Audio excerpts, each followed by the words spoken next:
Assalomu alaykum, hurmatli prezident. Assalomu alaykum. Bosxo'ja Grand Farum korxonasi asoschisiman. 25 yil burun farum sohasida hayot boshqacharoq edi. Har bir oyda bir marta proverka bo'lmasa hisob emas. Agar 2-3 marta bo'lmasa, ko'chada yurishimizda sal nimaroq temir darvoza bo'lardi. Darvozadan qo'rqib turardi, kimdir taqillatsa deb. Ishlashdan qo'rqib ishlaydi. An bemalol gapira olmasdi. Keyingisi hamma molni ham olib kelardi, rastamoshka ham qilardi. Orqasidan tamojni kelib, KTS qo'yardi, boshqa narsa qo'yardi. Naloglarimiz 50% dan baland edi.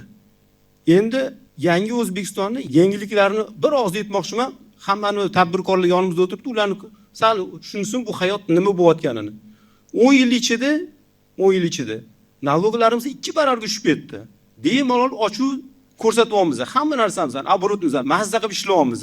Oldingi ishxonamizda kichkinagina joyda o'tirardi. Chet elliklar kelsa bizga mol berishga qo'rqardi, mahsulot berishga qo'rqardi. Konvertatsiyani oldin oylab, yillab o'tirardi. Oxiri chet ellik bizdan ish olmas, senga bermayman boshqa mol derdi. Keyin oxiri majbur bo'lardi, birjaga borardi, sxemalar qilardi, bir amallab to'lab berardi chet elga. Hozir kunda qarang, shotimizda turgan pulni 1 soatda 1 kunda chiqib ketadi. Hech qanaqa problema yo'q. Hammamiz mazza qilib yurimiz. Hamma tadbirkor mashhur o'tirgan zavodlarning aksionerlari o'tiribdi. Hammasini oboroti milliard hammani ofitsial millioner qilib qo'ydingiz. O'shaning uchun bu juda ham kattakon rahmat sizga hammani nimasidan.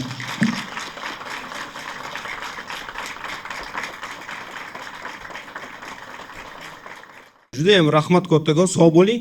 Shu производствоdan ishlashga ikkita masala bor edi, shunda yordam beraoling. Marhamat. Bizda shu zavodimizdan ishlash uchun yo'l yo'q.